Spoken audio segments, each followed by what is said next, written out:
Hello, friends. Welcome back to my YouTube channel. Today, a little bit different. You will hear my voice. So, I would like to invite you for podcast number 3. And today, I'm going to talk about most common yoga injuries and how to avoid them. So, I'm going to focus on 6 most common yoga injuries you can experience during the practice. And by now, you've heard probably all about the benefits of yoga, that regular yoga practice can lead to better sleep, lower stress levels, reduce blood pressure. It can significantly increase flexibility and strength. But if you're not careful, yoga can also cause injuries, particularly to the wrist. Very common is lower back pain, shoulders, elbows, knees, hamstrings, and neck. Actually, in fact, a 2016 study discovered that yoga-related injuries have nearly doubled from 2001 to 2014. So let me start from talking about the wrist. The wrist is such a small joint and is often already aggravated by overuse of computer work and texting. And many yoga poses include practitioners being on the wrist. So in the beginning is not something our body is used to. So poses like downward facing dog, plank, side plank, mainly chaturanga, headstand or crow and other arm balancing poses, if they are done incorrectly, can aggravate wrist pain. So instead, think about really taking the time to focus on your hand and wrist alignment, even in the basic poses. In that case, I highly recommend warming up properly and slowly adding pressure very slowly before putting your full body weight onto your wrist. Also, I can suggest keeping weight spreading evenly through your hands, especially between the knuckles of the palm and the thumb. Here's how you can even more prevent injury. Try to avoid cupping your palms and turning the fingers inwards. And don't take shoulders too far forward past your wrists. Also, you could use some yoga props like yoga wedge, rolled up mat, or even towel blanket to take extra pressure off your wrist. And place your knees on the ground to modify poses as you build strength in the wrist and the shoulders. So that's about the wrist. Now let me talk about a little bit of about lower back. Lower back pain is the most frequently cited yoga injury due to rounding through the spine in the poses, especially like forward folds, but also downward dog, or keeping the leg straight when going into the pose. Rounding causes the spine to flex the opposite way it's supposed to, which can lead to disc problems and lower back muscular problems. Overstretching the major muscle groups in your back or forcing muscles into elongation is a recipe for injury and irritation. It can also hurt your sacroiliac joint, which connects the sacrum and bones of the pelvis, as well as supports the spine.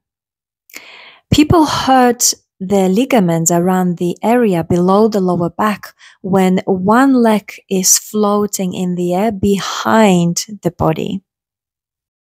In poses like Warrior 3 or Half Moon as well. So the key to preventing this injury is to spread the toes out and push the bone under the big toe joint away from the body. So this draws all of the muscles of the legs towards the bone, towards the bones, taking the pressure away from the sacroiliac joint.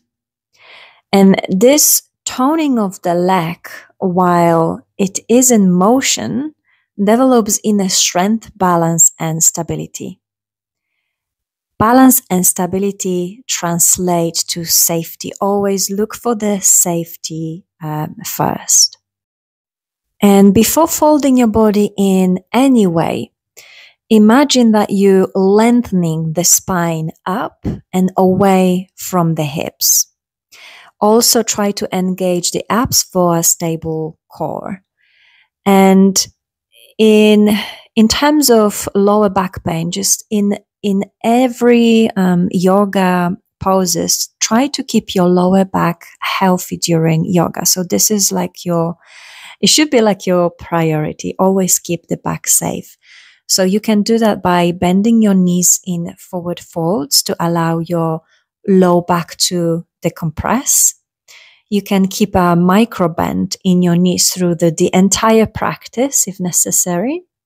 You can also slow down during twist and go in and out of them very slowly with a deep breaths, and engage your low belly as core strength contributes to a strong, safe back.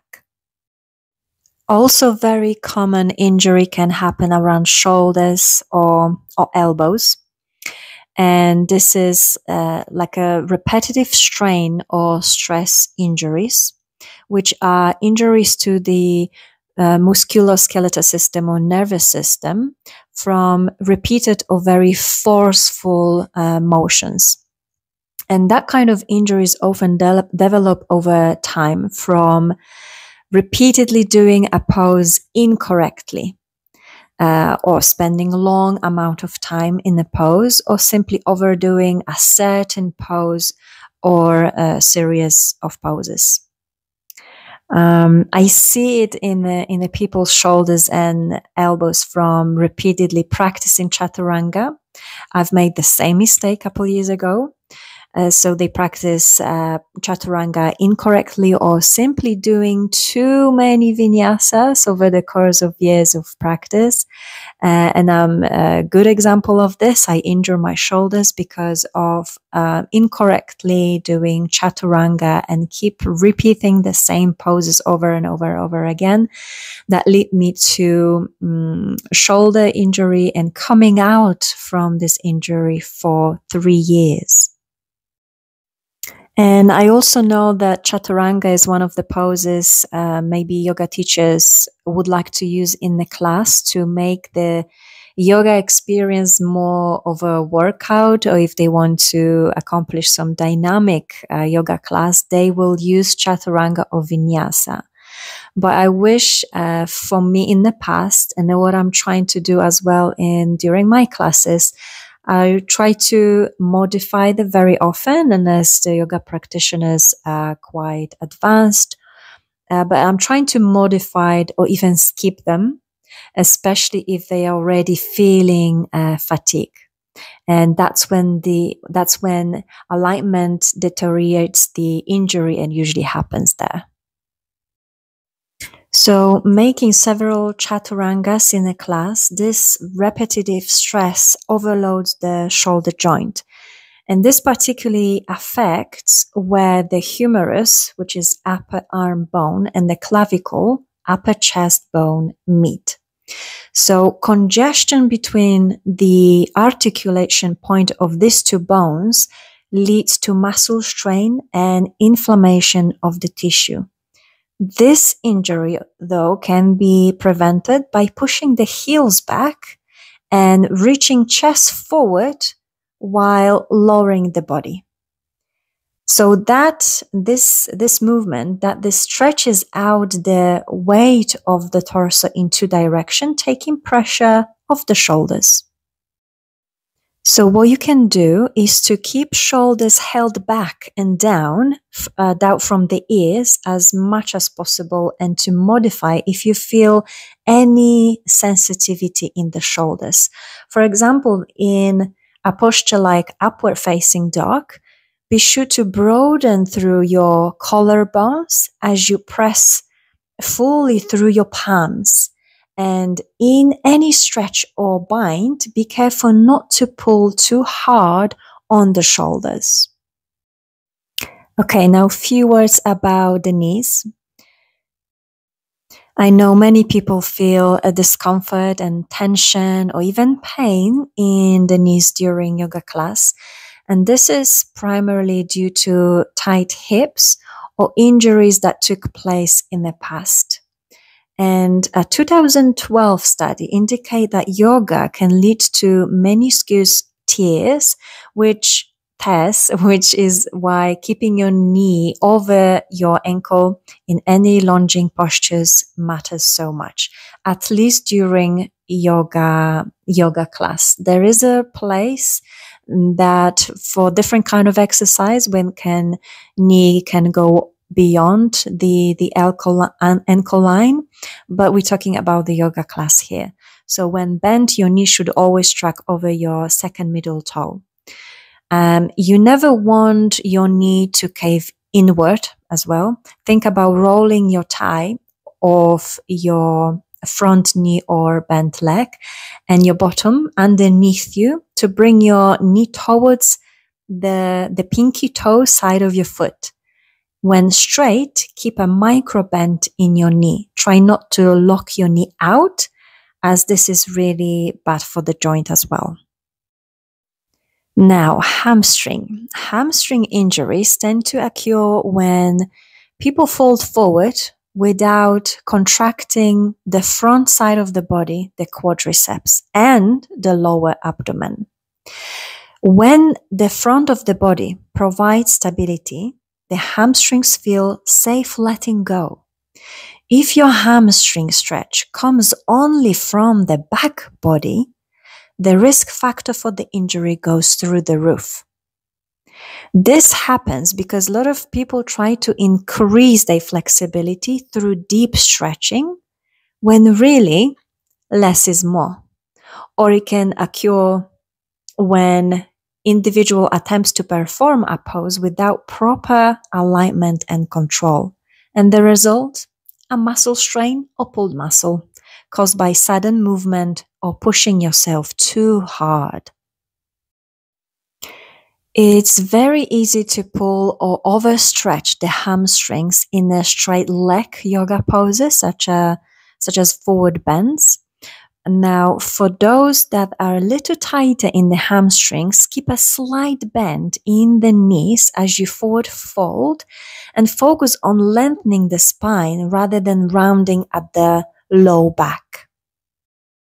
Also, you can use blocks simply to bring the floor closer during standing forward folds, and using a blanket or bolster to help the pelvis, anterior tilt during seated forward folds. Limited flexibility may not be the only thing, however. It's also possible for those that have a lot of mobility in the hamstrings to also overstretch. This results in an injury at the hamstring insertion. And to avoid this particular injury for a more bendy type of body, think about engaging the outer hips to the midline before forward bending, and be mindful to not go past your limit. And finally, I would like to talk about the last, the most common injuries in yoga, the neck. So anytime you put pressure on your neck in yoga pose, such as during shoulder stand or headstand, it's an act of compression that can lead to issue with your cervical vertebra. I witnessed this as well a couple times in experienced yogis resting on the top of their head before going into full wheel, which puts a dangerous amount of body weight on on your head and the neck. So these are the scariest areas to harm due to the length of time required for healing. Don't force yourself into any poses, and you will know if you try to listen to your body a little bit more, your body will tell you that I'm not ready yet. And if you have a question about alignment, then you can also ask a person, a teacher, instructor that is in the class. Just follow the golden rule of easing into every position. And remember, each person's body and yoga journey is different. There is the reason why yoga is not a competition. The goal of yoga isn't to perform any given pose. It's a mind-body experience that has the power to transform you from the inside out if you allow it. Try to move at your own pace, even if everyone else is moving faster than you.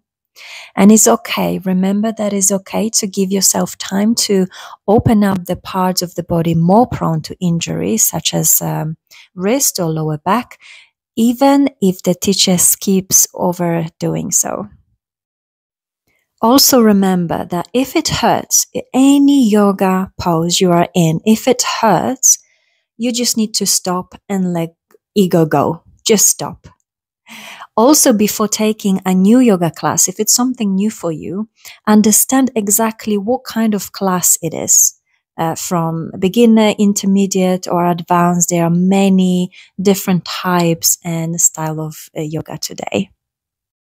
And also, if you're not sure or looking something specific, then I highly recommend to try yoga therapy session. It's very integrative skill that provides the personalized tools to reduce suffering, increase awareness, your flexibility as well, manage stress, develop ownership in health. And this kind of session is much deeper than general yoga classes or even yoga privates, because it's considers every aspect of life rather than each body part of system separately. So if you're looking for more than just a workout, maybe yoga therapy, it could be good for you.